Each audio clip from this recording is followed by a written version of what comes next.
Here are 7 ideas from the Millionaire Next Door that explain how wealth is actually built, and why it often looks ordinary from the outside.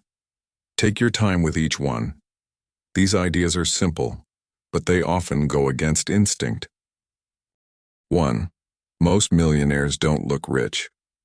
One of the book's most surprising findings is that most millionaires do not live flashy lifestyles. They don't usually drive luxury cars. They don't wear expensive clothes. And they don't spend much time trying to signal wealth to others. Instead, they prioritize financial independence over appearance. This matters because wealth is not about what you show, it's about what you keep. The book explains that many people who appear wealthy are actually under financial pressure. Their income is high, but so are their obligations. By contrast, many true millionaires live in modest neighborhoods, drive reliable cars, and avoid unnecessary upgrades. Their goal is not admiration. Their goal is freedom. It's worth pausing here for a moment.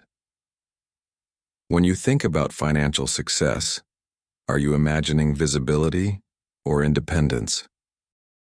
2. High income does not mean high wealth. A high income can help you build wealth, but it does not guarantee it. The book shows that many professionals, doctors, lawyers, executives, earn large salaries but accumulate surprisingly little wealth. Why? Because their spending grows alongside their income. This is known as lifestyle inflation, and it quietly erodes financial progress.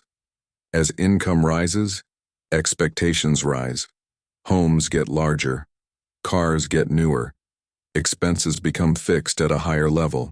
Wealth, however, is built by the gap between what you earn and what you spend, not by income alone.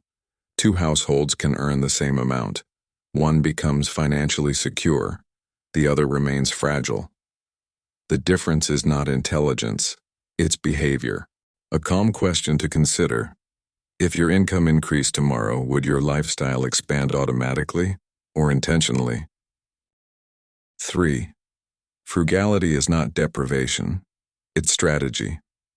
The book reframes frugality as a deliberate strategy, not a punishment. Most millionaires studied were careful spenders. They questioned purchases. They avoided unnecessary upgrades. They focused on value instead of status. This wasn't about denying themselves joy. It was about aligning spending with long-term goals. Frugality creates margin. Margin creates flexibility. And flexibility reduces stress. When spending is intentional, money becomes quieter, less emotional, less reactive. Instead of constantly adjusting to financial pressure, frugal households build stability over time. It's helpful to reflect on this gently. Are your spending habits designed to impress or to support your future? 4. Cars and houses can quietly destroy wealth.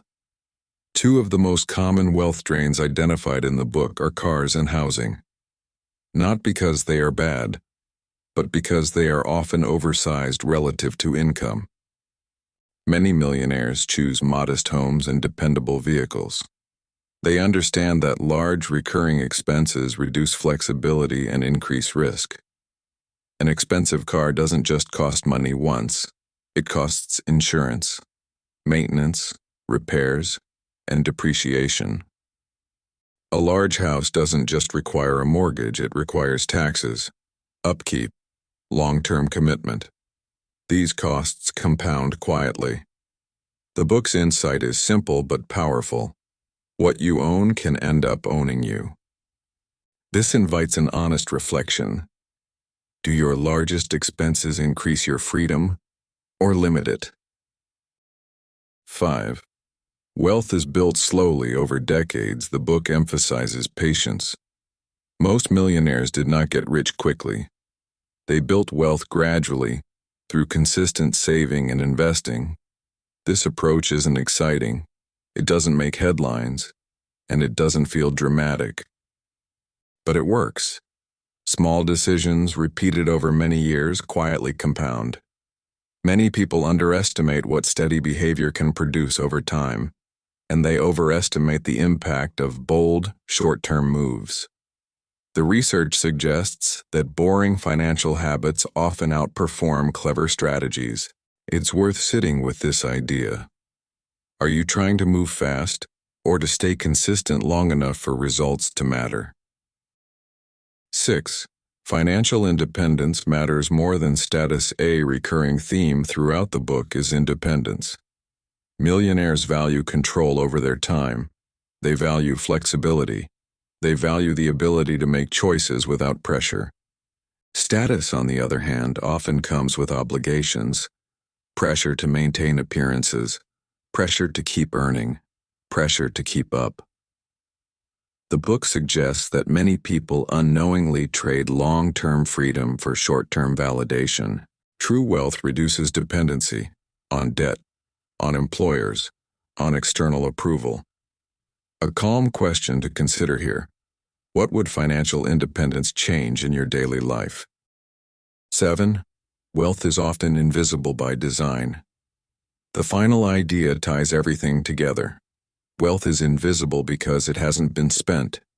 Savings, investments, financial margin. These things don't attract attention, and that's intentional. The book shows that many wealthy individuals actively avoid visibility. They don't want attention. They want stability. In a culture that rewards display, this can feel counterintuitive, but quiet wealth tends to last longer. It's worth asking yourself, would you rather look successful or actually be secure? The Millionaire Next Door doesn't promise shortcuts. It doesn't glorify hustle or luxury. Instead, it shows how ordinary people build extraordinary financial stability through patience, restraint, and intention. Wealth, according to this book, is not about being impressive. It's about being independent. If you'd like to read or listen to The Millionaire Next Door, you'll find links in the description. Take what's useful. Move slowly. And remember, with money, quiet progress often matters more than visible success.